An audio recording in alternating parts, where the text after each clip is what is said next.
Baiklah, selamat pagi rekan-rekan mahasiswa sekalian. Semoga Anda baik-baik saja, sehat, masih semangat dalam kondisi yang tidak menentu dan bagi sebagian orang cukup memprihatinkan dan mencekam ini ya. Nah, saya ingin memberikan beberapa catatan-catatan tentang 5 teori yang kita kaji dalam kelas teori-teori sosial kita. Nah, ini nanti saya dasarkan dari beberapa catatan yang sudah rekan-rekan buat dalam PowerPoint bersama itu. Nah, saya akan berikan tambahan dan stressing yang saya harap nanti memberikan pokok-pokok pikiran dari tiap teori dan membantu pemahaman rekan-rekan masing-masing, baik secara keseluruhan tentang adanya teori-teori sosial ini, maupun nanti secara praktis untuk membantu Anda melaksanakan tugas membuat paper itu ya. Nah, saya akan bagi satu persatu, jadi ada 5 teori nanti yang mungkin supaya memudahkan download dan akses, kita bagi jadi 5 potongan video gitu ya. Oke, kita mulai, mungkin tidak harus urut dari teori fungsionalisme struktural sampai ke Marxisme dan sampai ke feminisme. Mungkin kita mulai dari ujung ya, dari feminisme dulu kali ya. Nah, teman-teman di kelompok feminisme ini setelah memberikan satu pokok komponen yang penting dalam PowerPoint-nya, yaitu teori atau konstruksi gender. Nah, teman-teman, konstruksi gender ini perlu diberi tekanan lebih besar dalam kajian feminisme. Selain pertama, bahwa teori gender ini menjadi semakin begitu fundamental dalam teori-teori feminis, dan teori feminis adalah salah satu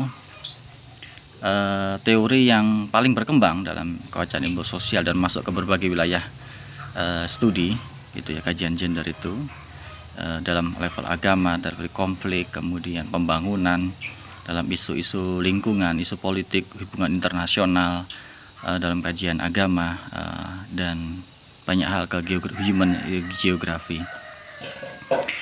Nah, kalau bisa kita sebut, gagasan paling fundamental dari feminisme itu adalah bahwa dunia sosial itu bergender ya, bahwa ada laki-laki dan ada perempuan di semua aspek kehidupan sosial, yang paling kecil dari keluarga sampai masyarakat, lembaga, kemudian sampai ke negara, bahkan sampai ke dunia internasional.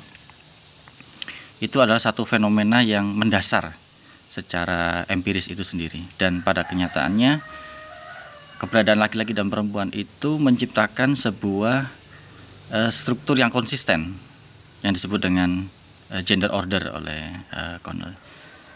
Dan ini menjadi kenyataan sosial bahwa dunia ini terbagi atau tersusun berdasarkan perbedaan jenis kelamin, ada laki-laki dan ada perempuan. Itu tesis utama feminisme ya. Nah, persoalan utama yang kemudian menjadi problem dari feminisme adalah bahwa pembagian dunia atau tata dunia organisasi sosial dan pemerintahan lembaga sosial yang berdasarkan gender itu pada kenyataannya tidak menguntungkan semua pihak, atau tidak menguntungkan laki-laki atau perempuan, tapi ada pihak yang diuntungkan yaitu laki-laki, dan pihak ini subordinasi, didominasi, yaitu perempuan. Jadi titik tolak bahwa sebuah upaya akademik berangkat dari kesadaran pengalaman dominasi ini yang membuat kemudian karakter dari teori feminis itu bersifat kritis. Jadi dimanapun kajian feminis itu selalu memiliki yang disebut dengan hermeneutik kecurigaan hermeneutik, bahwa pasti ada sesuatu masalah di situ, begitu pada kajian apapun, sehingga mereka berusaha mencari titik-titik persoalan. Nah, temis utamanya adalah patriarki itu sendiri, bahwa patriarki itu adalah sebuah struktur sosial, politik, dan kebudayaan yang menjaga dominasi laki-laki. Nah, secara garis besar, teori-teori feminis itu berusaha untuk memahami, mencari akar-akar mengapa patriarki muncul dan kenapa patriarki bertahan bahkan sampai dunia sampai sekarang, sampai dalam kemajuan era teknologi ini. Kemudian desakan kepada hak-hak manusia semakin menguat, pemenuhan hak-hak masyarakat sipil juga semakin menguat, masih terjadi dominasi terhadap perempuan dan makin menguat. Bahkan ya, dalam catatan sekarang saya kira kekerasan terhadap perempuan itu justru lebih tinggi daripada fase-fase sejarah sebelumnya. Eksploitasi juga, setidaknya secara kuantitas dan secara jenis dari kekerasan itu. Gitu. Jadi gender ini menjadi titik tekan dari kajian feminisme. Nah, analisis feminis bertopang pada bagaimana gender ini beroperasi. Kemudian ya, misalkan kalau kita melihat sebuah tatanan masyarakat yang sederhana lah ya, keluarga misalnya dikaji, itu akan analisis gender digunakan untuk melihat di mana posisi laki-laki dan di mana posisi perempuan. Apakah laki-laki dan perempuan memiliki misalkan otoritas dalam mengambil keputusan yang sama atau memiliki power yang sama? Nah, itu pertanyaan terbesarnya. Kalau ada isu misalkan pembagian sembako atau pengambilan keputusan, siapa yang punya kekuasaan lebih tinggi gitu ya, dan siapa yang dirugikan dalam proses penyelenggaraan kehidupan dalam keluarga misalkan. Nah, analisis seperti ini kalau kita terapkan dalam lembaga sosial yang lebih luas, misalkan lembaga pendidikan, sekolah, atau lembaga agama ya, perserikatan agama, atau misalkan bisnis gitu ya, ke dunia ekonomi, perusahaan, sistem ekonomi, bahkan skala lebih besar ya, negara dan globalisasi bahkan seperti itu akan menampilkan fenomena-fenomena yang berbeda, di mana laki-laki dan perempuan itu terposisi secara berbeda, dan selalu ada pihak-pihak yang dalam banyak konteks itu lebih diuntungkan gitu ya, atau paling tidak menerima keuntungan lebih besar daripada pihak yang lain, dalam hal ini laki-laki dan perempuan. Jadi intinya di situ. Nah, feminisme juga punya aksiologi positif gitu ya, bahwa mereka optimis suatu ketika kesetaraan itu bisa tercipta gitu. Jadi mereka bertolak dari situasi di mana ketidaksetaraan dalam masyarakat itu muncul.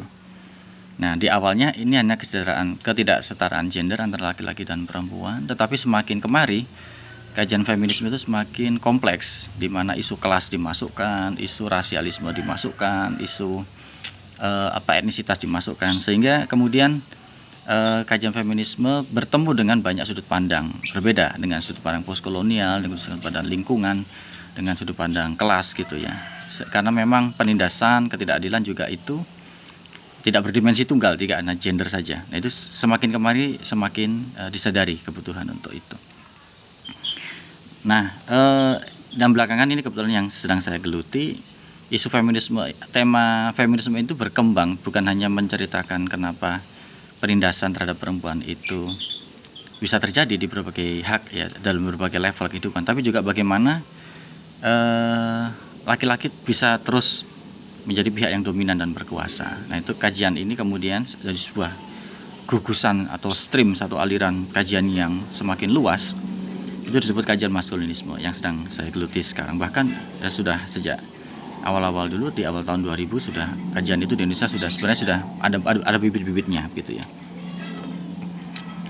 Begitu. Jadi dia bertolak dari feminisme bertolak dari latar belakang kritis bahwa ada persoalan sosial, yaitu yang menyangkut nilai, yaitu ketidakadilan, dan mereka berangkat kepada sebuah optimisme epistemologis yang optimis bahwa kesetaraan atau keadilan suatu ketika bisa dicapai. Jadi kemudian ada stream-stream kajian dari feminisme, dari baik kajian yang mencari kenapa subordinasi terhadap perempuan itu berlangsung, aspek-aspek menentukan dan bagaimana kemudian harus mengatasinya, dan ada bagaimana kajian untuk bagaimana menciptakan atau merubah kenyataan sosial yang tidak adil menjadi lebih adil dan lebih setara. Gitu ya. Itu jurnalnya banyak sekali dalam kajian feminisme, macam-macam. Kalau di Indonesia konteks kajian agama dan feminisme jauh lebih banyak bahkan daripada kajian-kajian yang lain. Nah, kemudian stream yang baru yang sebut saya tadi itu bergerak benar-benar di level yang berbeda, tetapi masih ada dalam semangat feminisme juga, yaitu kajian maskulinisme yang mencari bagaimana laki-laki yang dominan ini masih bertahan ya, terus bereproduksi dan berlangsung sampai sekarang di berbagai wacana kehidupan gitu ya. Saya kira itu, nanti kalau ada pertanyaan bisa teman-teman ajukan lewat WA ataupun lewat Google Classroom. Nah, nanti sekarang saya lanjutkan ke teori Pusmo ya, tapi di video berikutnya ya.